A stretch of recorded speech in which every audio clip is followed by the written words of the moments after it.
अल्हम्दुलिल्लाह अल्हम्दुलिल्लाहि रब्बिल आलमीन वल आक़िबतु लिल मुत्तक़ीन वस्सलातु वस्सलामु अला सय्यदिल अंबिया वल मुरसलीन अम्मा बाद फ़ौज़ु बिल्लाहि मिनश शैतानिर रजीम बिस्मिल्लाहिर रहमानिर रहीम अला इन्ना औलिया अल्लाहि ला खौफुन अलैहिम वला हुम यहज़नून सदक़ल्लाहु मौलाना अलीउल अज़ीम। बादे तौहीद के मतवालों, शमे रिसालत के परवानों, गौसो ख्वाजा और रज़ा के चाहने वालों, आइए सबसे पहले हम और आप निहायत ही अदब और एहतराम के साथ अपने और सारी कायनात के मरकज़ अक़ीदत जनाब मुहम्मदुर रसूलुल्लाह सल्लल्लाहु ताला अलैहि वसल्लम की बारगाहे बेकस पनाह में जिस तरह से मैं आपको पढ़ाऊँ, मेरे साथ मिलकर पूरा मजमा बआवाज़ बुलंद हदिये गुलामी दुरूदो सलाम के अंदाज में पेश करें। पढ़ें अस्सलातु वस्सलामु अलैका या रसूल अल्लाह, अस्सलातु वस्सलामु अलैका या हबीब अल्लाह, अस्सलातु वस्सलामु अलैका या नबी अल्लाह वाला आलिका व सहाबिका या नूर अल्लाह सल्लल्लाहु ताला अलैका वसल्लम। रब्बे काबा की बारगाह में दुआ है, मौला अपने हबीब साहिब लौलाक सल्लल्लाहु ताला अलैहि वसल्लम के सदक़ तुफ़ैल हम तमाम हाज़रीन और सामीन को तू माहे रबीउल आखिर की बरकतों से भरपूर माला माल फरमा। मेरे करीम, हमारी क़यामत तक आने वाली तमाम नस्लों को सैयदना सरकार गौसे आज़म के ग़ुलामों में शामिल फरमा और हमारी आज की इस महफ़िल पाक को हमारे साथी जनाब रिजवान भाई के मरहूम वालिद सूफ़ी याकूब ताहिर साहब के लिए बख्शिश और निजात का ज़रिया बना।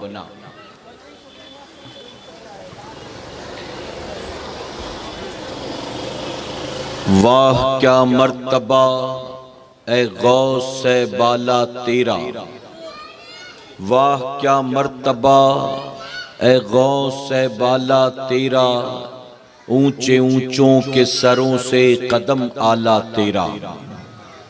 और सर भला क्या कोई जाने के है कैसा तेरा, सर भला क्या कोई जाने के है कैसा तेरा, औलिया मलते हैं आंखें वो है तलवा तेरा।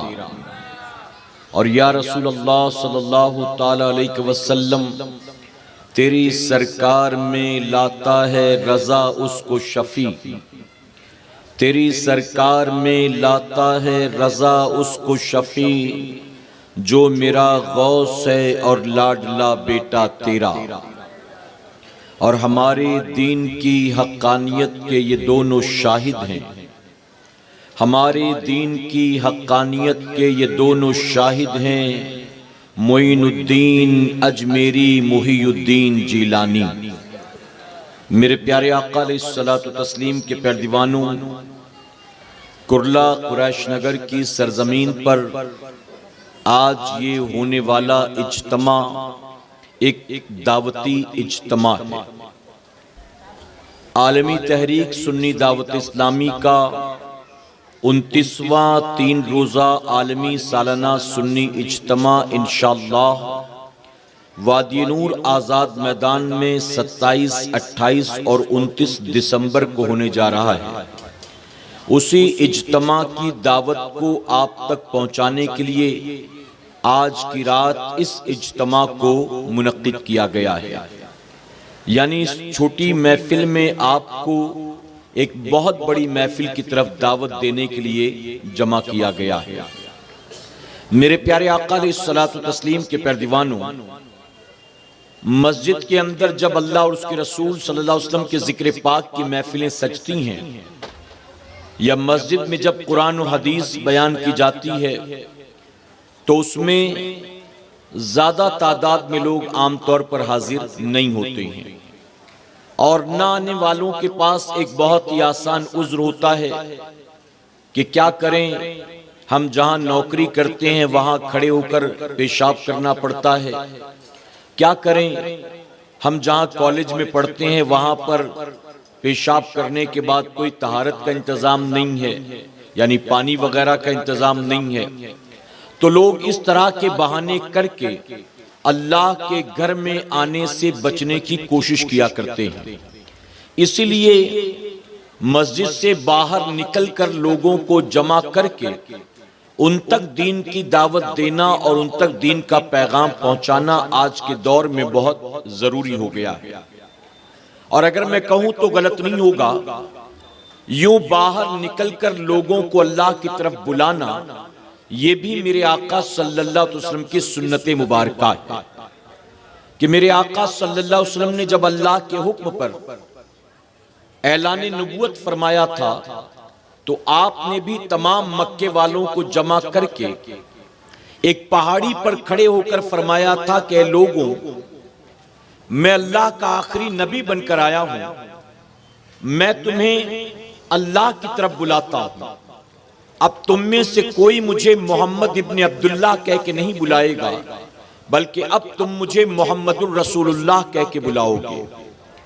तो ऐसे में आप जानते हैं कि क्या कुछ हुआ था। बहरहाल तो बाहर निकलकर लोगों को दीन की तरफ बुलाना ये मेरे आका सल्लल्लाहु अलैहि वसल्लम की सुन्नत मुबारका है।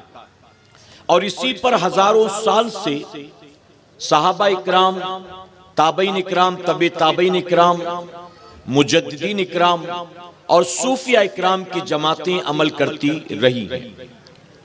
अगर कहूं तो गलत नहीं होगा, आज के दौर में दीन की दावत को सिर्फ मस्जिद की चार दीवारी के अंदर महदूद करना ये दीन की दावत का हक नहीं है, बल्कि दीन की दावत का सही मायनों में हक तो ये है कि मस्जिद से बाहर निकलकर जो लोग मस्जिदों में नहीं आते हैं उनको भी मस्जिद में आने की दावत देनी चाहिए। और मेरे प्यारे आका अलैहिस्सलातु तस्लीम के प्यारे दीवानों, एक बात अच्छी तरह से याद रखें, अगर अल्लाह ने आपको नमाज पढ़ने की तौफीक दी है तो ये अल्लाह का बेपनाह एहसान है। लेकिन आप अकेले नमाज पढ़कर बरी जिम्मा नहीं होते, बल्कि आपके मातहत जो लोग आपके घर में हैं या आपके मातहत जो लोग आपके खानदान में हैं या आपके जो करीबी दोस्त अहबाब हैं, रिश्तेदार हैं, आपको चाहिए कि आप उनको भी नमाज की दावत देते रहें और बार बार देते रहें। ये याद रखें, अगर कोई कहे कि मैं तो बार बार बुलाता हूं लेकिन वो आते ही नहीं, तो दावत देना हमारा और आपका काम है, दिलों को फेरना ये मेरे मौला का काम है। हम अपना काम करते रहें, यकीनन अल्लाह तबारक व तआला कभी न कभी उन्हें जरूर सजदों की तौफीक अता फरमाएगा। लेकिन हम अपने काम से अगर पीछे हट गए, अगर हम सुस्त पड़ गए, तो जाहिर है कि फिर हम और आप खुद जो है दीन का हक या दीन की दावत या नेकी का हक अदा नहीं कर रहे हैं। मेरे प्यारे आका के प्यारे दीवानों, बल्कि यहां तक आता है हदीस मुबारका में कि कल एक बेनमाजी को जब गिरफ्तार किया जाएगा और बेनमाजी होने की वजह से जहन्नम में डाला जाएगा, तो वो अपने दोस्त के खिलाफ मुकदमा दायर करेगा कि मौला, ये मेरा दोस्त था, खाने पीने में, कारोबार में, दुनिया में, हर जगह ये मेरे साथ साथ था, लेकिन जब नमाज का वक्त होता था तो मुझसे जुदा होकर ये तेरे सजदे करता था। काश इसने मुझे कभी नमाज की दावत दी होती तो आज मैं जहन्नम में ना जाता, तो फरमाया गया उस बेनमाजी दोस्त का नमाजी के लिए मुकदमा दायर करना उस नमाजी की पकड़ का सबब बन जाएगा, उस नमाजी की पकड़ का। तो मेरे प्यारे आका के प्यारे दीवानों, अगर अल्लाह ने आपको नेकियों की तौफीक दी तो आप दूसरों तक भी इसकी दावत देते रहा करें, कहें इंशाअल्लाह। और नेकी की दावत देना ये 1,24,000 40,000 कमोबेश तमाम अंबिया की सुन्नत मुबारक है। सिद्दीक अकबर ने भी लोगों को नेकी की दावत दी, सैयदना उमर फारूक आजम ने भी लोगों को नेकी की दावत दी, सैयदना उस्मान गनी मौलाए कायनात ने भी लोगों को नेकी की दावत दी, तमाम सूफिया ने औलिया ने लोगों को नेकी की दावत दी। मेरे प्यारे आका के प्यारे दीवानों, आज बेनमाजी को नमाजी बनने की दावत देने से हम झिझकते, और सहाबा इकराम को देखें तो वो बेनमाजियों को नमाजी नहीं बना रहे थे, बल्कि मुशरिकीन को वो इस्लाम की दावत दे रहे थे। लात उज़्ज़ा व मनात के पुजारियों को वो अल्लाह की तरफ बुलाते थे, तौहीद और रिसालत की तरफ बुलाते थे, अल्लाह की वहदानियत की तरफ बुलाते थे। तो कितना मुश्किल काम था, लेकिन वो कर रहे थे। आज हमारे लिए कितनी आसानियां हैं, लेकिन इसके बावजूद भी हम ये काम नहीं करते। अल्लाह हम सबको लोगों को नेकी की दावत देने और बुराई से रोकने की तौफीक अता फरमाए। ये बहुत अच्छा अमल है। जानते हैं, एक मर्तबा हुजूर अकरम सल्लल्लाहु अलैहि वसल्लम अपने सहाबा इकराम से एक एक करके उनकी निजी जिंदगी के बारे में सवाल पूछ रहे थे, उनकी पर्सनल लाइफ के बारे में सवाल पूछ रहे थे। तुम क्या करते हो, तुम्हारा कारोबार, रोजी रोटी, बीवी बच्चे, घर बार, एक एक से आका पूछ रहे थे। एक साहबी रसूल से मेरे आका सल्लल्लाहु अलैहि वसल्लम ने फरमाया कि तुम क्या काम करते हो? तो जवाब देते हैं, या रसूल अल्लाह सल्लल्लाहु अलैहि वसल्लम, मैं कड़िए का काम करता हूं, यानी लोगों के मकान बनाया करता हूं। मक्के में किसी को अपना घर तामीर करवाना हो, बनवाना हो, तो मुझसे राबता करता है, मैं ये काम करता हूं। हुजूर अकरम सल्लल्लाहु अलैहि वसल्लम ने बरकत की दुआ की और साथ ही फरमाया कि जब तुम ये काम किया करो ना, तो ये नियत कर लिया करो कि ये काम जो है अल्लाह के खलील इब्राहिम अलैहिस्सलाम की सुन्नत मुबारक है, कि अल्लाह के घर खाने काबा को इब्राहिम अलैहिस्सलाम ने तामीर किया था, ये काम उन्होंने किया था। तो अगर तुम ये नियत करके करोगे ना, तो हलाल रोजी तो मिलना ही मिलना है, अल्लाह तुम्हें इस काम के बदले सवाब भी अता फरमाएगा। दूसरे से पूछा गया, तुम क्या करते हो? उन्होंने जवाब दिया, मैं सिलाई का काम करता हूं, मैं दर्जी हूं, सिलाई का काम करता हूं।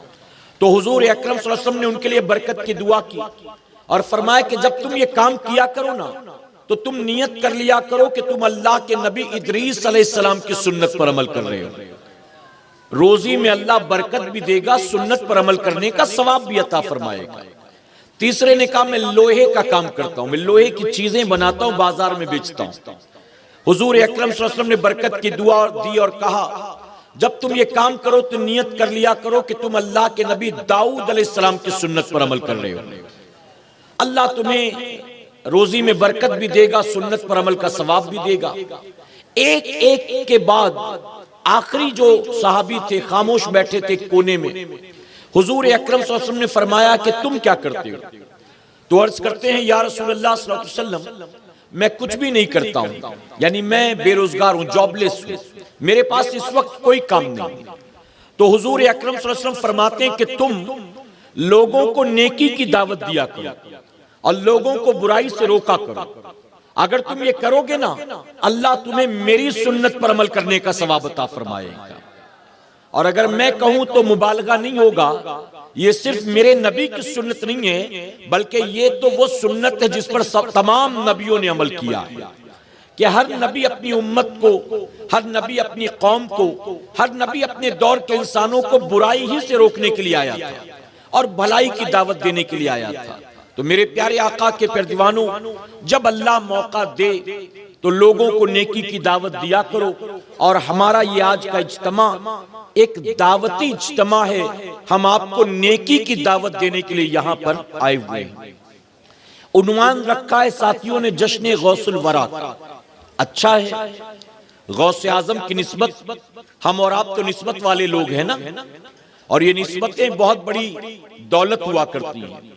मेरे प्यारे आका के प्यारे दीवानों, कभी कोई आदमी अपने आप में कोई हैसियत नहीं रखता, लेकिन उसकी रसाई अगर किसी बड़े से होती है ना, तो बड़े की निस्बत की बुनियाद वो आम आदमी भी इज्जतदार बन जाया करता है, मामूली आदमी भी इज्जतदार बन जाता है। इसीलिए तो मेरे आला हजरत फरमाते हैं, अब निस्बतें कैसी, मेरे इमाम ने कहा गौसे आजम के बारे में, तुझ से दर, दर से सग, और सग से है मुझको निस्बत।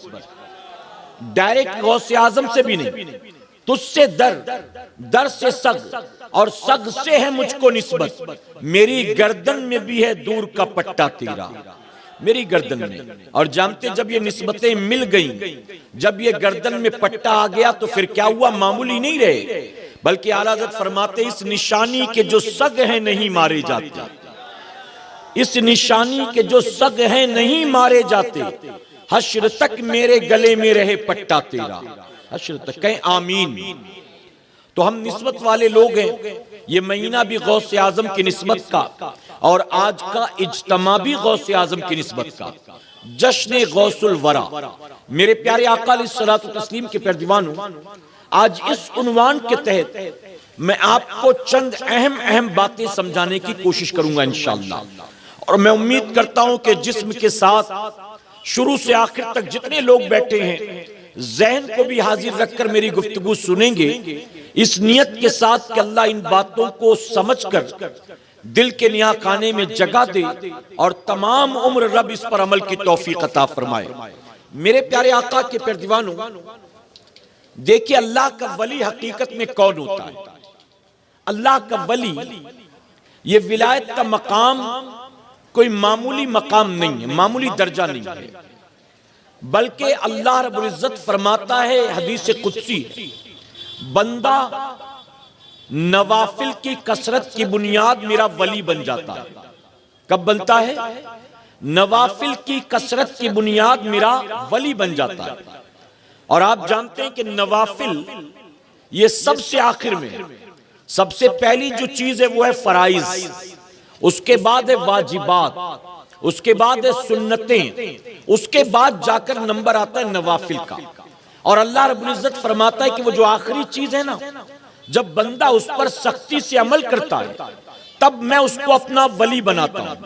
तो अब बताइए, जो फराइज पर अमल ना करे, वाजिबात पर अमल ना करे, हुजूर की सुन्नत पर अमल ना करे, क्या वो नवाफिल की कसरत करता होगा?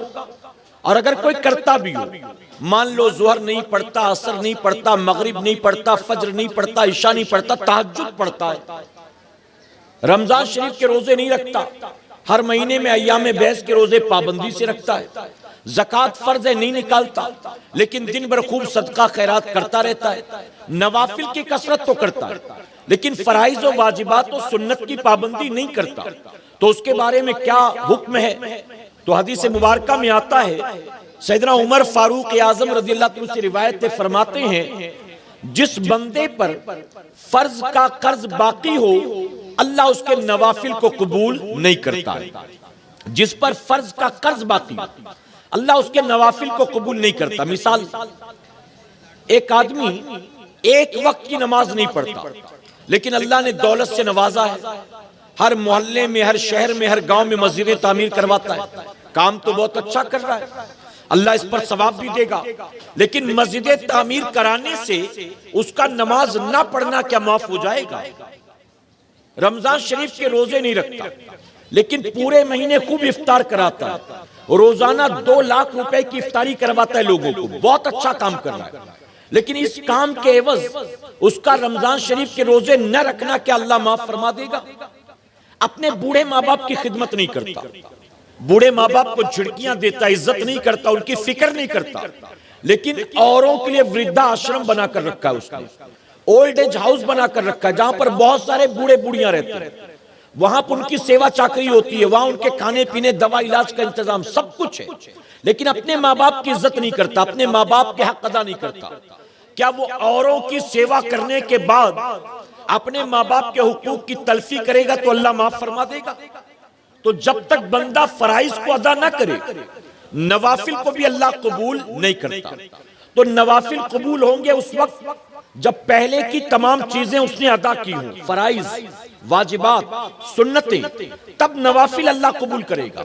और फिर नवाफिल पर पाबंदी करे, कसरत करे, ज्यादा करे, ज्यादती करे, तब अल्लाह उसको मकाम विलायत देगा। मेरे प्यारे आका के प्यारे दीवानों, हम और आप 5 वक्त की नमाज पढ़ें तो बहुत साहिब कमाल नहीं है, क्योंकि फर्ज है। पढ़ेंगे तो अल्लाह सवाब देगा, नहीं पढ़ेंगे तो कयामत में अल्लाह पकड़ फरमाएगा। रमजान शरीफ के रोजे रख लिए तो बहुत बड़े आबिद और जाहिद नहीं बन गए, फर्ज है। रखोगे तो अल्लाह सवाब देगा जिसका वादा उसने किया है, नहीं रखोगे तो अल्लाह कयामत में पकड़ फरमाएगा। अगर ज़कात दे देते हो तो बड़ा कमाल नहीं किया, बल्कि अल्लाह ने फर्ज किया था, माल दिया था, तब तूने अदा किया, ना करता तो अल्लाह कयामत में पकड़ करता। तो फराइज और वाजिबात और सुन्नत की पाबंदी के बाद नवाफिल की कसरत करे, तब अल्लाह मकाम विलायत देता है। अब जो फराइज भी अदा ना करे, वाजिबात भी अदा ना करे, सुन्नत की फिक्र ना करे और नवाफिल से दूर दूर तक कोई लेना देना ना, क्या वो अल्लाह का वली हो सकता है? मेरे प्यारे आका के प्यारे दीवानों, एक मिसाल दूं मैं। अल्लाह ऐसी मिसालों से पाक है, लेकिन सिर्फ समझने समझाने के लिए। आपका अपना कोई करीबी दोस्त है, बचपन का दोस्त है। आप अपने दोस्त से कोई बात एक बार कहते हैं, वो एक्सक्यूज करता है। आपने 2 दिन के बाद फिर कोई बात कही, उसने फिर कोई ना कोई बहाना कर दिया। आपने हफ्ते भर के बाद फिर कोई बात कही, उसने फिर कोई ना कोई उज़्र पेश कर दिया। अब आप क्या कहेंगे? बार बार उसके पीछे लगे रहेंगे? आप कहेंगे मैंने इसको एक बार एक बात कही, 2 बार कही, 3 बार कही, मेरी बात मानने को तैयार नहीं है, काहे का दोस्त है? ये मेरी कोई बात मानता ही नहीं है। क्या सुख दुख में इसके मैं खड़ा रहूं, यही दोस्ती? मुझ पर वक्त आएगा तो ये खड़ा नहीं हो सकता है। मुझे कभी जरूरत हो तो क्या ये मदद नहीं कर सकता है? ये कैसा दोस्त है? ऐसा दोस्त होने से तो ना होना बेहतर है। कोई जरूरत नहीं तेरी दोस्ती की। तो हमारे और आपके जैसा आम आदमी, अगर हमारा अपना कोई दोस्त हमारी बात 2-4 बार ना माने, हम दोस्ती खत्म कर देते हैं। आप बताइए, जो दिन रात नमाजें कज़ा कर करके, झूठ बोल बोल के, अल्लाह और उसके रसूल की नाफरमानी कर करके जिंदगी गुजारता हो, क्या अल्लाह तबारक तआला उसको अपना दोस्त बनाएगा? अल्लाह उसको मकाम विलायत देगा? हरगिज नहीं।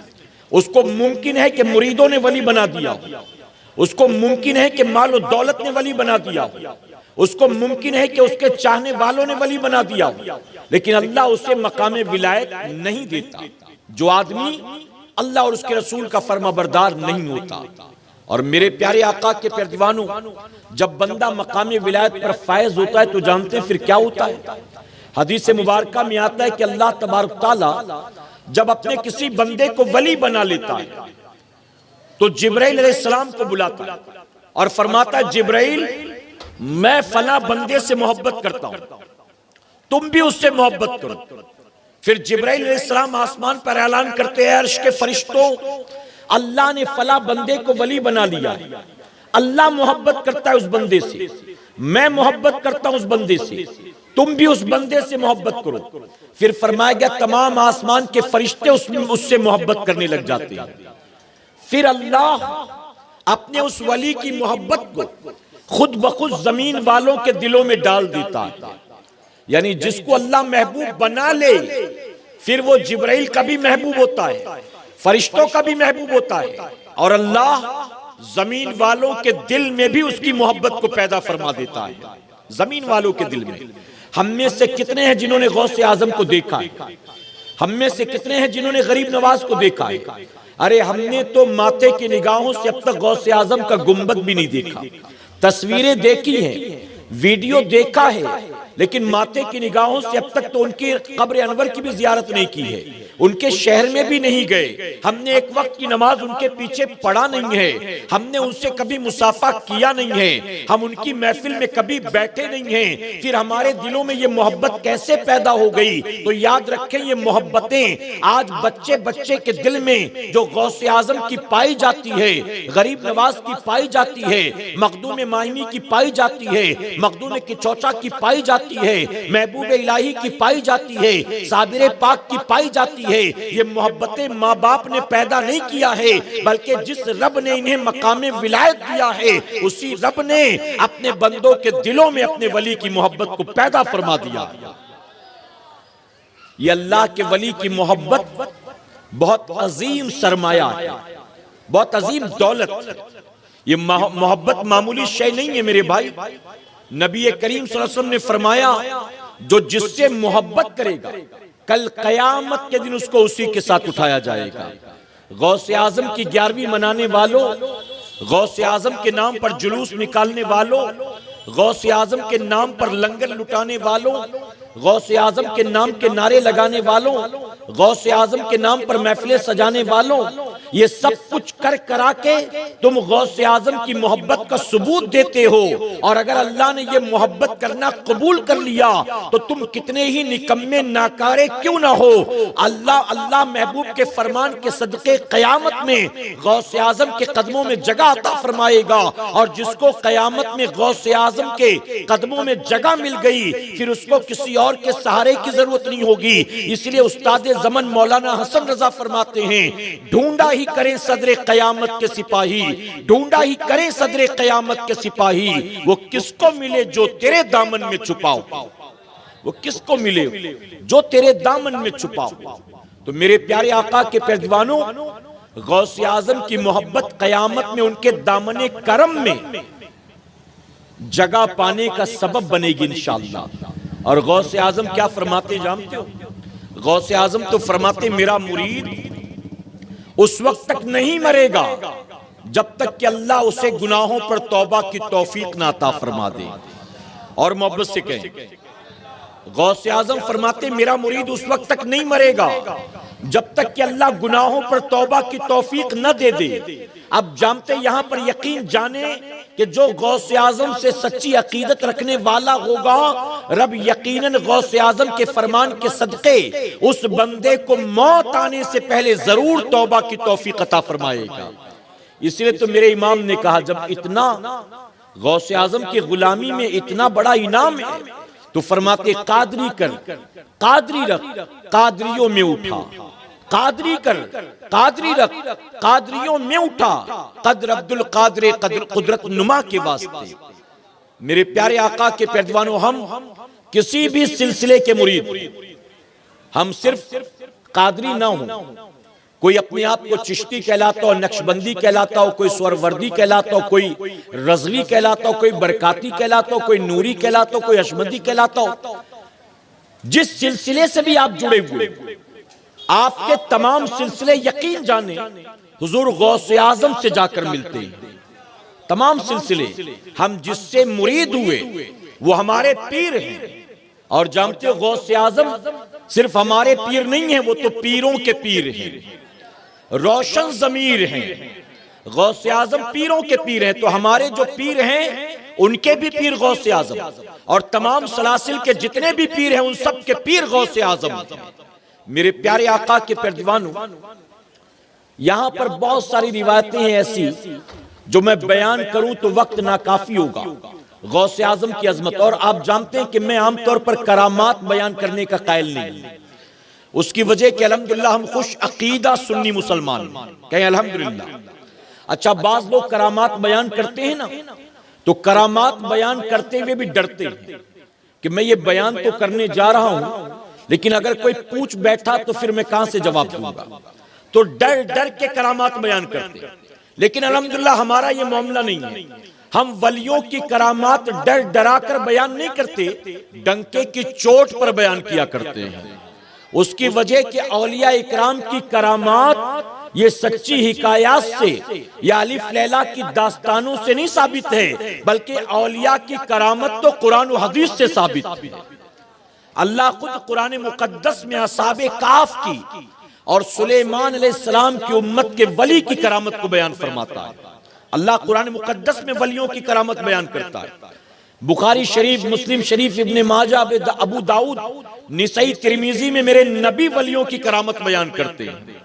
तो किताबें भरी पड़ी हैं औलिया की करामात से। और याद रखिए, औलिया की करामात सिर्फ हवा में उड़ना, पानी पर चलना नहीं है, बल्कि अल्लाह ने ऐसे ऐसे वली पैदा किए जिन्होंने मुर्दों को जिंदा कर दिया, मुर्दों को जिलाया है।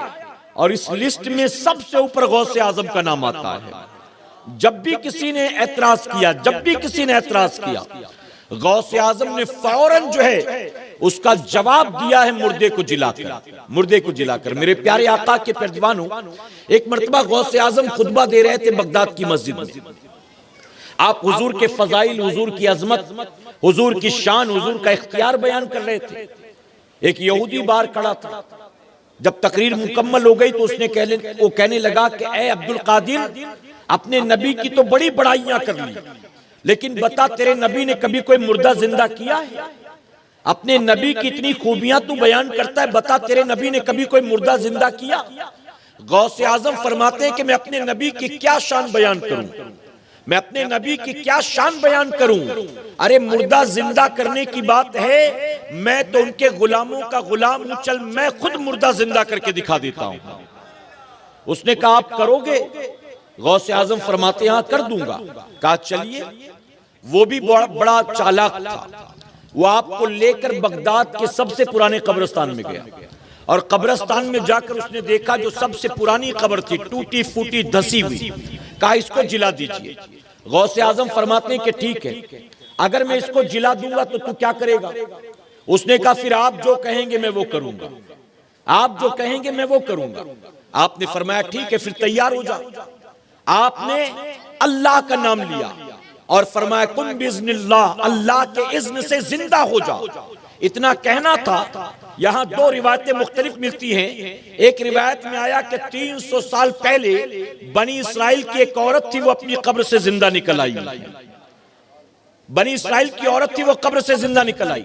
और एक रिवायत में आया कि एक मर्द था बनी इसराइल का, वो कब्र से जिंदा निकल आया। निकलने के बाद गौसे आजम को सलाम किया और सलाम करने के बाद कहता है कि मैं बनी इसराइल में से था, जब मैं गया तो बनी इसराइल में से था, आज आपने जिंदा किया है तो कलमा भी पढ़ाइए, अपना मुरीद भी बना लीजिए, अपना मुरीद भी बना लीजिए। फरमाया गया गौसे आजम ने कलमा भी पढ़ाया, मुरीद भी बनाया। उसके बाद फिर कुछ नहीं कहना था। यहूदी ने कहा जब ये कलमा पढ़ सकता है तो मैं क्यों नहीं पढ़ सकता हूं। उसने भी इस्लाम कबूल किया, गौसे आजम के गुलामों में शामिल हो गया। मेरे प्यारे आका अलैहिस्सलातु तस्लीम के पैरदीवानों, जानते हो आपको ताज्जुब होगा सुनकर, हुजूर गौसे आजम ने जिस 12 साल की डूबी कश्ती को निकाला था, जानते जो उसमें दूल्हा था, जो 12 साल के बाद निकला था दूल्हा, उस दूल्हे ने गौसे आजम के हाथ पर बैत की और बैत करने के बाद फरमाया गया गौसे आजम ने उसको 6 चुल्लू पानी पिलाया है। 6 चुल्लू पानी, हर चुल्लू पानी पर अल्लाह ने उसको 100 साल की जिंदगी अता की है। और वो तकरीबन, उनका नाम दरियावी दूल्हा है। उनकी मजार आज भी हमारे पड़ोसी मुल्क में मौजूद है, दरियाई दूल्हा। लोग आज भी वहां हाजिर होते, फातिहा पढ़ते और वहां पर उनका वाकया नकल किया गया। गौसे आजम के मुरीद भी बने, गौसे आजम के खलीफा भी बने और अल्लाह तबारक तआला ने उनको 700 साल की जिंदगी अता फरमाया है। 700। तो औलिया इकराम की करामतें हम बयान करते हैं तो डर डरा कर, छुप छुपा कर नहीं, बल्कि डंके की चोट पर। उसकी वजह कि अल्लाह के वलियों का ये पावर कुरान और हदीस से साबित है। और मेरे प्यारे आका के पैरदीवानों, ये वो ताकत है जो अल्लाह अपने हर वली को अता फरमाता है। और ये उनके लिए कोई कमाल की बात नहीं, हमारे लिए बहुत बड़े कमाल की बात, उनके लिए कमाल की बात नहीं। उनके लिए सबसे बड़े कमाल की बात जानते हो क्या? उनके लिए सबसे बड़े कमाल की बात उनका तकवा, उनके लिए सबसे बड़े कमाल की बात खौफे खुदा है, उनके लिए सबसे बड़े कमाल की बात इश्क़ रसूल है, उनके लिए सबसे बड़ी कमाल की बात जो है शरीयत और सुन्नत की पाबंदी है। हमारे लिए हवा में उड़ना कमाल, पानी पे चलना कमाल, हवा में हाथ लहरा कर लौंग इलायची ले आना कमाल, लेकिन उनके नजदीक ये चीजें मायने नहीं रखती। हाँ कोई बजिद होता है, हाँ कोई आकर मुकाबले में टकराता है तो अल्लाह का वली ये सब कुछ दिखा देता है, लेकिन चलते फिरते वो यही सब कुछ दिन रात नहीं करते रहते, या अपनी रोजी रोटी के लिए ये कमालात नहीं दिखाते रहते हैं। बल्कि मेरे प्यारे आका के पैरदीवानों, एक जो सबसे नुमाया खूबी अल्लाह के वली में होती है वो उनका तकवा हुआ करता है। और जो तकवे वाला न हो वो कितना बड़ा बाबा क्यों ना बना बैठा हो, अल्लाह का वली नहीं हो सकता है जिसके अंदर तकवा ना हो। और याद रखें, तकवा इल्म की बुनियाद आता है। इल्म होगा तो बंदा साहिब तकवा होगा, यानी मुत्तकी होगा, परहेजगार होगा। मेरे प्यारे आका के पैरदीवानों, आज तो बड़ा ताज्जुब होता है, अगर डॉक्टर शुगर के मरीज से कह दे कि तुम्हें इन इन चीजों से परहेज करना है, अगर डॉक्टर कैंसर के मरीज से कह दे कि तुम्हें इन इन चीजों से परहेज करना है, अगर कोई बंदा अपना वजन कम करना चाहता है और डॉक्टर कह दे कि तुम्हें इन इन चीजों से परहेज करना है, अगर किसी का बीपी का प्रॉब्लम है और डॉक्टर कह दे कि तुम्हें इन इन चीजों से परहेज करना है, तो लोग फौरन उस पर अमल करना शुरू कर देते हैं, फौरन परहेज करना शुरू कर देते हैं। लेकिन अल्लाह और उसके रसूल ने दुनिया और आखिरत को संवारने के लिए हमें जिन जिन चीजों से परहेज करने के लिए कहा, क्या बताइए हम और आप उन चीजों से परहेज करते हुए नजर आते हैं? हमें किन किन चीजों से? शराब से कहा परहेज करना, झूठ से कहा परहेज करना, नाच गाने से कहा परहेज करना, गाली गलौज से कहा परहेज करना, गिबत चुगली से कहा परहेज करना, हसद और कीना से कहा परहेज करना, लोगों के साथ बदसलूकी से परहेज करना, लोगों पर बहतान आयत करने से परहेज करना, जुआ खेलने से परहेज करना, गालियां देने से परहेज करना। कितनी चीजें गिना दी गई। उलमा फरमाते कि 70 चीजें, 70 गुनाह ऐसे हैं जो गुनाह कबीरा हैं, जिनका वजाहत के साथ जिक्र हुआ है। ऐसे 70 गुनाह हैं जिससे बंदे को परहेज करना चाहिए। और जानते हो सूफिया तो यहां तक फरमाते हैं कि गुनाह कबीरा की तादाद 70 नहीं बल्कि 700 तक है। ऐ सरकारे मदीना के पैरदीवानों, क्या बताइए हम 700 नहीं, उन 70 चीजों से, या 70 चीजें भी नहीं, हम 7 चीजों से भी परहेज करते हैं। हम झूठ बोलने से परहेज करते, भला बताओ? शराब से करते भी होंगे अल्हम्दुलिल्लाह, तो झूठ से करते हैं। जुए से करते भी होंगे अल्हम्दुलिल्लाह, तो नाच गाने से करते हैं। जिना से करते भी होंगे अल्हम्दुलिल्लाह, तो क्या बताइए माँ बाप के साथ बदसलूकी से परहेज करते हैं, पड़ोसी के साथ हसद और कीना से परहेज करते हैं। मेरे प्यारे आका के पैदल हम जिस आबादी में रहते हैं ना, ये मुस्लिम पॉकेट एरिया कहलाता है। और हमारा और आपका हाल जानते हो क्या है? हमारे और आपके दिलों में एक दूसरे के लिए हसद और कीना इतना ज्यादा पैदा हो गया, इतना ज्यादा। अपने घर में हम चैन और सुकून की 2 रोटियां खाएं, अपने बीवी बच्चों के साथ इत्मीनान की जिंदगी गुजारें, और हमारा पड़ोसी भूखा मरता हो, पड़ोस में कोई बेवा परेशान हो, किसी का यतीम बच्चा दिन रात भूख की बुनियाद रोता हो, हमें उसकी कोई परवाह नहीं है। हम अपने खानदान में नजर उठाकर जरा देखें, हम अपने पड़ोस में दाएं बाएं जरा नजर उठाकर देखें। हमारी अपनी आबादी में कितने ऐसे लोग हैं जो बहुत गरीब हैं, जरूरतमंद हैं, मुस्तहिक है, परेशान हैं। क्या हम और आप उनकी एक लम्हा भी फिक्र करते हुए नजर आते हैं? मेरे प्यारे आका के पैरदीवानों, नबी करीम सल्लल्लाहु अलैहि वसल्लम ने फरमाया, वो मुसलमान जो पेट भरकर खाना खाए और सो जाए और उसका पड़ोसी भूखा हो, तो उस पेट भरकर खाना खाकर सोने वाले बंदे पर रात भर अल्लाह उसके फरिश्ते लानत भेजा करते हैं।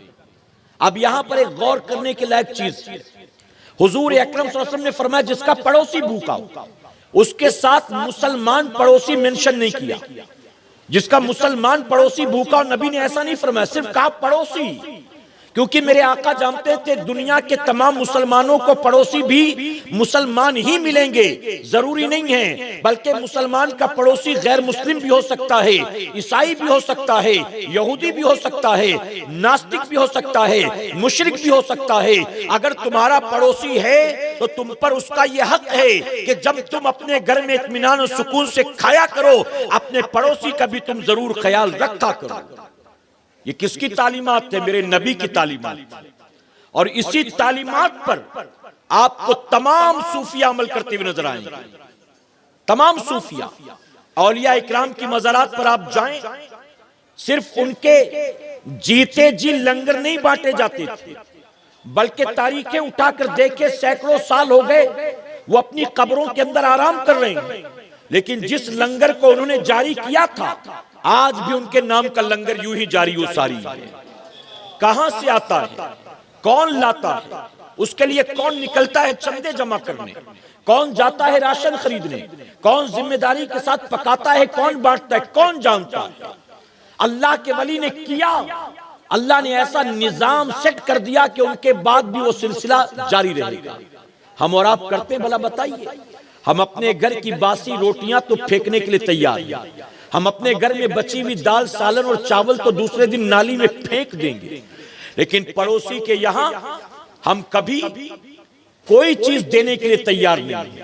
बल्कि मेरे प्यारे आका के प्यारे दीवानों, अगर पड़ोसी के बच्चे जो कि यतीम है, अगर पड़ोस में रहने वाली औरत बेवा है और इत्मीनान से खाती पीती है तो हम उस पर भी नुक्ताचीनी करते हैं।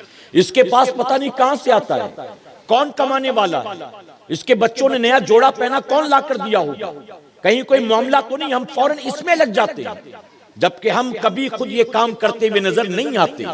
मेरे प्यारे आका अलैहिस्सलातु तस्लीम के प्यारे दीवानों, ये मेरे नबी का अमल और यही सूफिया का। जानते हो, एक ईसाई स्कॉलर जिसने किताब लिखी, किताब का नाम है द 100। इस किताब में उसने दुनिया की 100 मशहूर शख्सियात को जमा किया, वर्ल्ड फेमस पर्सनालिटीज को जमा किया, जिनसे वो मुतासिर हुआ। ऐसे लोग जो लोगों को इंस्पायर करें, ऐसे लोग जो हमारे और आपके लिए आइडियल बने, ऐसे 100 लोगों को उसने जमा किया। माइकल एच हार्ट उसका नाम, द 100 उसकी किताब का नाम। ईसाई, मजहब ईसाइयत की बुनियाद उसको ये चाहिए था, अपने नबी की मोहब्बत की बुनियाद उसको ये चाहिए था कि उस किताब में सबसे पहले जिसका जिक्र होता वो सैयदना ईसा अलैहिस्सलाम होते। लेकिन कुर्बान मेरे आका की अजमत पर, ईसाई भी अगर दुनिया की 100 शख्सियात को जमा करता है तो वो भी अपने आप को रोक नहीं पाता। सबसे पहला नाम लिखना पड़ा तो मेरे नबी का नाम लिखना पड़ा है। सबसे पहला चैप्टर, सबसे पहला बाब मेरे आका पर। और जानते हो क्या लिखता है? वो लिखता है कि जिस चीज ने मुझे सबसे ज्यादा मुतासिर किया वो क्या? नमाज नहीं, रोजा नहीं, हज नहीं, ज़कात नहीं, शब बेदारियां नहीं, मुसल्ला, तस्बीह, कुरान की तिलावत, तवाफ़े काबा नहीं, बल्कि नबी के इखलाक ने मुझे मुतासिर किया। नबी के इखलाक ने, रियाया परवरी ने मुझे मुतासिर किया। वो लिखता है कि मैंने हदीस शरीफ में पढ़ा, जब मैं 100 लोगों पर किताब लिख रहा था, सबकी जिंदगी मैंने पढ़ी, हर किसी पर जितनी तारीखी किताबें थी सबका मुताला किया। तो जब मैंने पैगंबर इस्लाम जनाबे मोहम्मद रसूलुल्लाह की जिंदगी को पढ़ा तो एक रिवायत पढ़कर मेरी अक्ल हैरान रह गई। उसने लिखा कि हुजूर अकरम सल्लल्लाहु अलैहि वसल्लम नमाज इशा की इमामत कर रहे थे। आप मस्जिद नबवी शरीफ में मुसल्ले पर खड़े हैं, तमाम सहाबा पीछे बहसियत मुक्तदी खड़े, आका नमाज पढ़ा रहे हैं। अचानक आपके कानों में किसी बच्चे के रोने की आवाज सुनाई देती है। बच्चे के रोने की आवाज को सुनकर रहमतुल्लिल आलमीन आका तड़प उठे। आपने अपनी नमाज को मुकम्मल किया, तोड़ा नहीं, बल्कि आपने उसको समेटा, मुकम्मल की, और सलाम फेरने के बाद फौरन मस्जिद नबवी शरीफ से निकले और जहां से बच्चे के रोने की आवाज आती थी आप उस रास्ते पर चल पड़े। मदीने की गलियों में कोई बच्चा रोता था, रहमतुल्लिल आलमीन आका हालते नमाज में तड़प उठे उस आवाज को सुनकर, फौरन निकलते।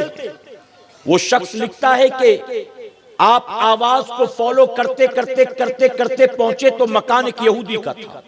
आपने दरवाजे पर दस्तक दी, यहूदी ने दरवाजा खोला।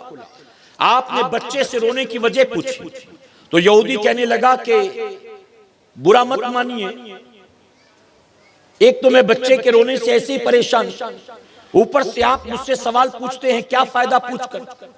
आप जाइए, अपना काम करिए, मुझे अपना काम करने दीजिए, मैं उसको चुप करा रहा हूं, लेकिन वो चुप नहीं होता। आप फरमाते हैं कि मैं यही तो जानना चाहता हूं कि वो रो क्यों रहा है। उसने कहा कि आप जानकर क्या करेंगे? हुजूर अकरम सल्लल्लाहु अलैहि वसल्लम फरमाते हैं कि मैं मुमकिन है कि तुम्हारे बच्चे को चुप करा दूं। हो सकता है कि वो जिस चीज की जिद कर रहा हो, जिस वजह से रो रहा हो, मैं उसकी जिद को पूरा कर दूं, उस डिमांड को पूरा कर दूं। मुझे बताओ तो सही, बच्चे के रोने की वजह क्या? वो यहूदी कहता है कि दरअसल मेरे घर में चिराग जलाने के लिए तेल नहीं और अंधेरे की वजह से मेरा बच्चा रो रहा। मैं उसे बड़ा समझाता बुझाता हूं लेकिन वो मानता नहीं। थोड़ी देर में रो रो कर वो सो जाएगा। आप जाइए, आप क्यों परेशान होते हैं? हुजूर अकरम सल्लल्लाहु अलैहि वसल्लम ने जब ये सुना, आप फौरन जो अपने घर का रुख करते हैं। मेरे आका वहां से जलता हुआ चिराग लेकर आते हैं, लाकर यहूदी के हाथ में दे दिया, कहा ले जाओ इसको अपने घर में जलाओ ताकि तुम्हारा बच्चा खामोश हो जाए। यहूदी ने चिराग हाथ में लिया, अंदर कमरे में गया, चिराग को देखकर, रोशनी को देखकर बच्चा खामोश हो गया। यहूदी वापस आता है, हुजूर का शुक्रिया अदा करता है। अब जानते हो उस यहूदी ने मेरे नबी से क्या कहा? अर्ज करने लगा, ए मोहम्मद सल्लल्लाहु अलैहि वसल्लम, बच्चा यहूदी का था, आप क्यों तड़प उठे? ये वक्त तो आपकी नमाज का था, फिर आप यहाँ क्यों आ गए? बात क्या है? हुजूर ने फरमाया कि मैं तो नमाज ही पढ़ रहा था, लेकिन तुम्हारे बच्चे के रोने की आवाज ने मुझको तड़पा दिया। अगरचे वो मुसलमान का नहीं, लेकिन तुम्हारा बच्चा था, लेकिन बच्चों का रोना मुझे अच्छा नहीं लगता है, इसलिए मैं यहाँ पर आ गया ताकि मैं उसको चुप करा सकूं।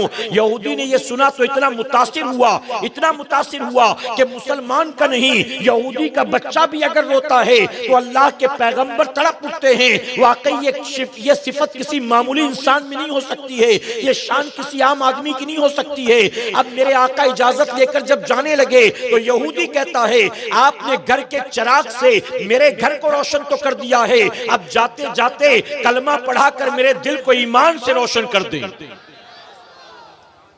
वो ईसाई कहता है कि आपके इस अमल ने मुझे मुतासिर किया, नमाज ने नहीं, रोजे ने नहीं, हज और ज़कात ने नहीं, इखलाक ने। आज हमारे और आपका इखलाक का तो जनाजा ही निकल गया है। आज तो ना रोजा है, ना नमाज है, ना हज है, ना ज़कात है, ना सदका है, ना खैरात है, ना फितरा है, ना गरीब परवरी है, ना पड़ोसी के हुकूक है, ना माँ बाप की फिक्र है, ना खानदान में कोई बीमार हो तो उसको देखने के लिए वक्त है। फिर पड़ोसियों के हुकूक कहां से अदा करेंगे? गैरों के बच्चे रोए तो कब मुसलमान तड़पेगा? मेरे प्यारे आका के प्यारे दीवानों, आज हमारे अपने मुल्क में कितना हंगामा, बताइए हो रहा है कि नहीं हो रहा है? वो साजिशें जो मुसलमानों के खिलाफ रची जा रही है, उस पर सिर्फ मुसलमान अपनी आवाज को बुलंद नहीं कर रहा, बल्कि उस पर जो गैर मुस्लिम भाई है वो भी अपनी आवाज को बुलंद कर रहे हैं, वो भी धरना प्रदर्शन, वो भी जगह जगह पर रैलियां कर रहे हैं, कितना कुछ वो कर रहे हैं हमें सपोर्ट करने के लिए। मुसलमानों के लिए साजिशों पर साजिशें रची जा रही हैं, लेकिन मुसलमान इतना बेहिस हो गया, पड़ोसी की फिक्र, माँ बाप की फिक्र, गरीब रिश्तेदार की फिक्र तो दूर की बात, उसको खुद मुल्क से निकालने के मंसूबे हैं, उसको कत्ल करने के मंसूबे हैं, उसको जलाकर मारने के मंसूबे हैं, और मुसलमान इतना बेहिस है कि उसको खुद इस बात की भी कोई परवाह नहीं। कल जब हम पर पड़ेगी तो देखेंगे, कल जब हम पर पड़ेगी तो सोचेंगे। हमें तो डीजे लगाकर नाचने से फुर्सत नहीं। मेरे प्यारे आका अलैहिस्सलातु तस्लीम के प्यारे दीवानों, मैं पूछता हूं, हर साल 6 दिसंबर की तारीख तो मनाते हो, कैसे? अपने डीपी पर बाबरी मस्जिद की तस्वीर रखकर मना लेते हो, अपने स्टेटस पर तस्वीर रखकर या कोई इमेज लगाकर मना लेते हो। यही तुम्हारा दर्द है, यही तुम्हारा गम, यही तुम्हारा गुस्सा है। आज सब कुछ महदूद रह गया फेसबुक व्हाट्सएप के डीपी और स्टेटस तक। जमीन पर उतरकर रिएक्ट कब करोगे? जमीन पर उतरकर अमल कब करोगे? हम नहीं कहते किसी को जाओ रास्ता जाम करो, हम नहीं कहते जाओ जाकर कहीं पथराव करो, हम नहीं कहते जाओ जाकर किसी का घेराव करो, बल्कि हम ये तो कहते मुसलमानों, एक मस्जिद तुमसे छीनी गई तो तुम गम और गुस्से का इजहार करते हो, आओ मिलकर ये तय क्यों नहीं करते हो, एक मस्जिद को हमसे छीना गया है, अब हम अल्लाह के हर घर को आबाद करेंगे इंशाअल्लाह। अब मस्जिदों से दूरी इख्तियार नहीं करेंगे, अब मस्जिदों को यूं ही वीरान नहीं छोड़ेंगे, अब मस्जिदों को गर्द गुबार और धूल मिट्टी खाने के लिए नहीं छोड़ेंगे, मस्जिदों से मोहब्बत करेंगे। अपने घरों पर हजारों लगाने वालों, अपने घरों के इंटीरियर पर लाखों खर्च करने वालों, कल कयामत में याद रखना, ये तुम्हारा घर, तुम्हारी इमारतें, तुम्हारी कोठियां काम नहीं आएंगी। हदीस मुबारक में आता है कल कयामत में काम आएंगे अल्लाह का घर, यानी मस्जिदें काम आएंगी। अल्लाह की बारगाह में मस्जिदें कहेंगी, मौला हमें आज तेरे वो बंदे नजर नहीं आते जो दुनिया में हमसे मोहब्बत किया करते थे। जब दुनिया सोती थी रात के अंधेरे में, वो हमारे पास आकर तेरा सजदा करते थे। जब सर्दियों की रात में लोग पैर पसारे मीठी नींद सोते थे, वो उस वक्त भी बिस्तर से निकलकर तेरे घर की तरफ आकर तेरा सजदा करते थे। कभी कुरान की तिलावत के बहाने, कभी जिक्र की महफिल के बहाने, कभी आयत करीमा के बहाने, कभी दुरूद शरीफ के बहाने। ऐ अल्लाह, वो जो वक्तन फवक्तन हमारे पास आया जाया करते थे। आज हमें तेरे वो बंदे नजर नहीं आते।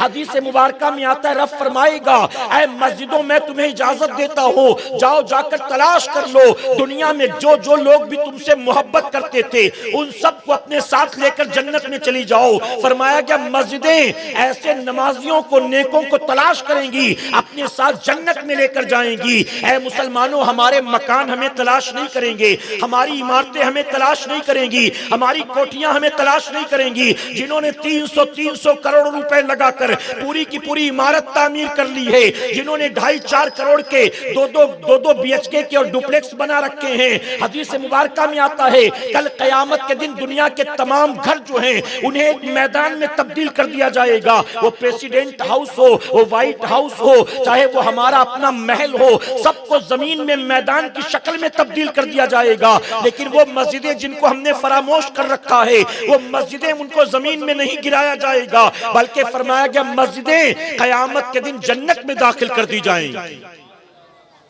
मेरे प्यारे आका के प्यारे दीवानों, इस बेहिसी की नींद से अगर हम नहीं जागे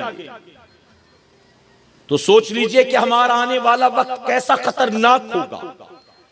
आज भी हम डीजे से बाज नहीं आते, आज भी हमारी कौम का नौजवान शराब पीने से बाज नहीं आता, आज भी हमारी कौम का नौजवान रात रात भर PUBG खेलने से बाज नहीं आता।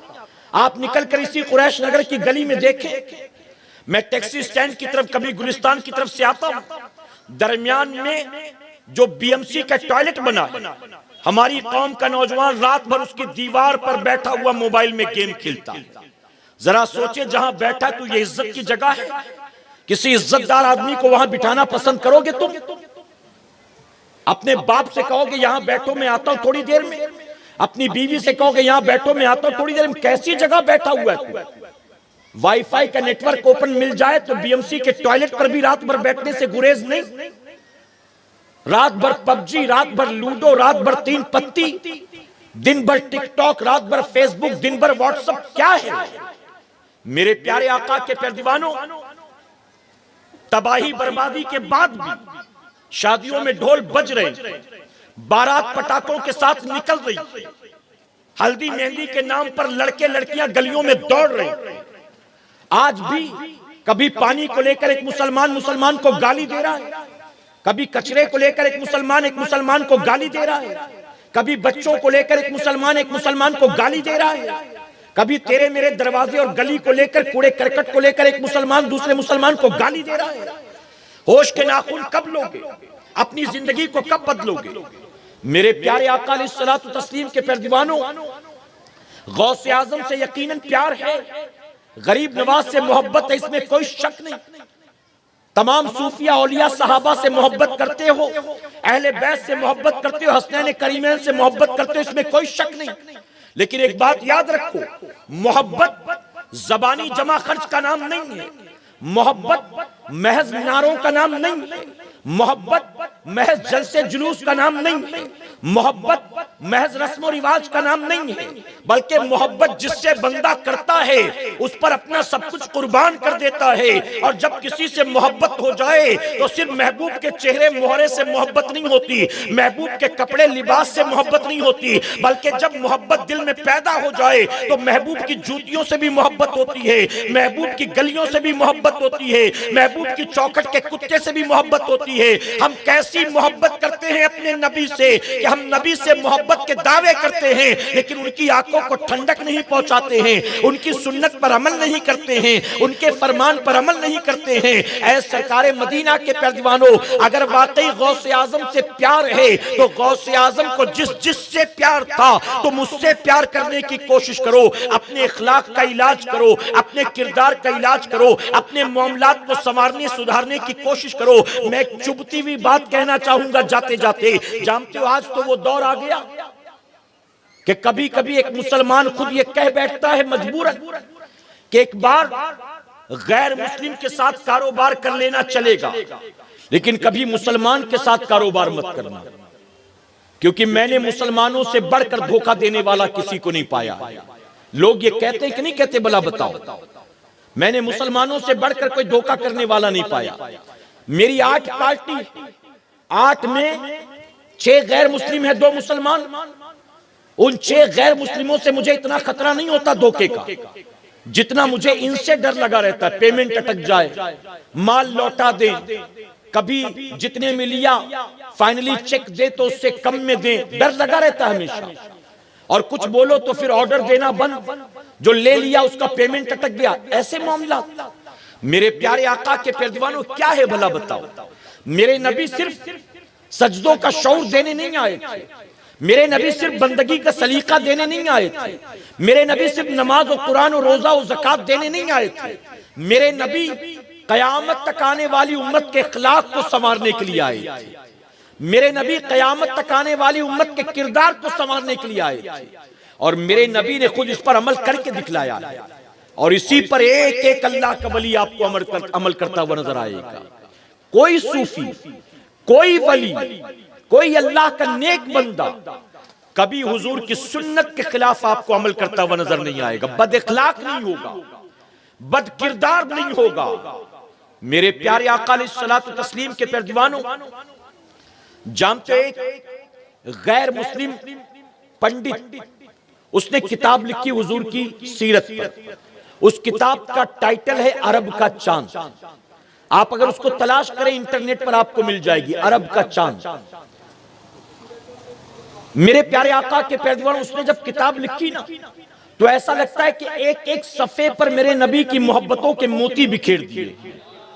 यूं लगता ही नहीं कि इसको लिखने वाला कोई स्वामी, कोई पंडित है, कोई साधु है। यूं लगता है किसी इस्लामिक स्कॉलर ने, आशिक रसूल ने लिखा। जब किताब मुकम्मल हुई, मार्केट में आई, पढ़ने के बाद लोगों को ताज्जुब हुआ कि इतनी खूबसूरत किताब लिखने वाला गैर मुस्लिम, वो भी साधु पंडित। लोगों ने मुलाकात की, और मुलाकात करने के बाद कहा कि बाबा, जब आप हमारे नबी की सीरत से, उनकी जिंदगी से इतना ज्यादा मुतासिर हैं, इतना इंस्पायर हैं, तो आपने इस्लाम क्यों नहीं कबूल कर लिया? मुसलमान क्यों नहीं बन गए? उनका कलमा क्यों नहीं पढ़ लेते? तो जानते उसने क्या कहा था? उसने कहा था, जब मैं किताब लिखने के लिए उनकी सवाने को पढ़ रहा था, तारीखों को पढ़ रहा था, तो जैसे जैसे मैं पढ़ता जा रहा था ना, वैसे वैसे दिल में उनकी मोहब्बत बढ़ती चली जा रही थी। और मैंने दिल ही दिल में फैसला कर लिया था कि इस किताब के मुकम्मल करने के बाद मैं कलमा पढ़ूंगा। किताब मुकम्मल हुई।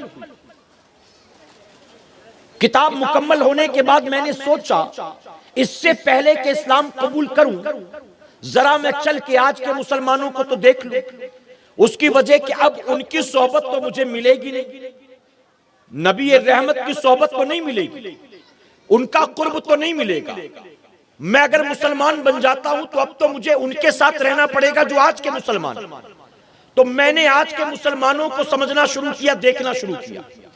कहता, जब मैंने आज के मुसलमानों को देखा तो बद अखलाक पाया, बद किरदार पाया, बदतमीज पाया, बदमाश पाया।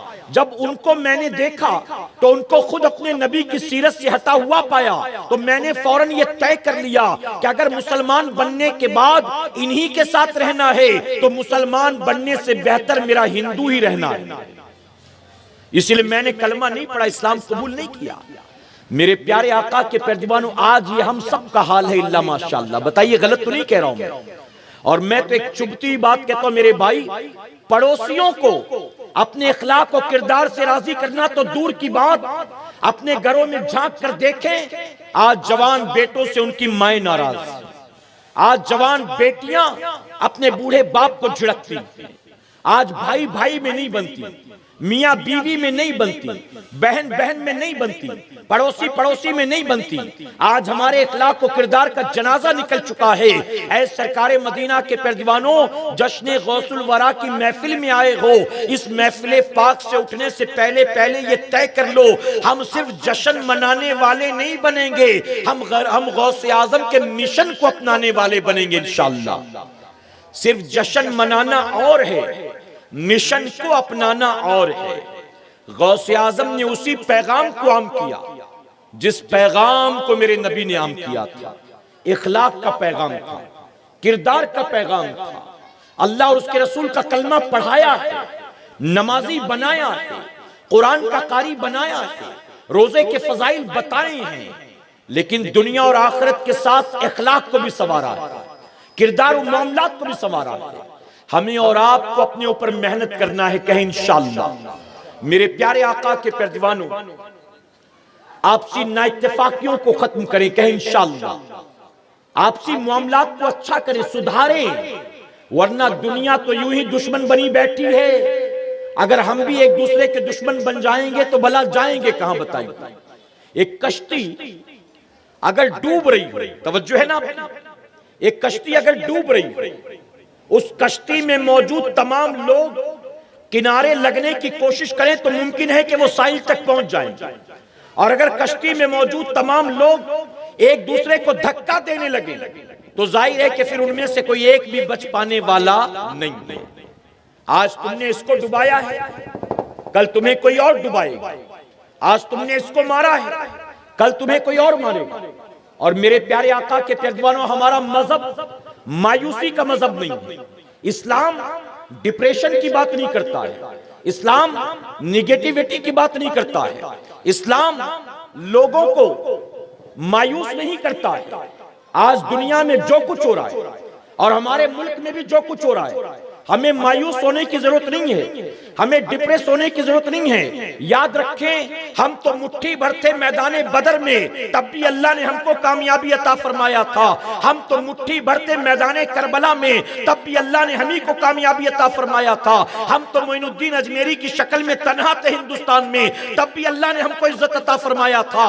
आज हमारे मुल्क के अपने हुक्मरान, आज बड़े बड़े पॉलिटिशियन और पार्टियां हमारी अगरचे दुश्मन बन गई हो, लेकिन मुसलमान मायूस मत होना। और याद रखना, दुनिया में तुम्हारी कोई और मदद करे न करे, अल्लाह से बढ़कर तुम्हारा मददगार दूसरा कोई नहीं हो सकता।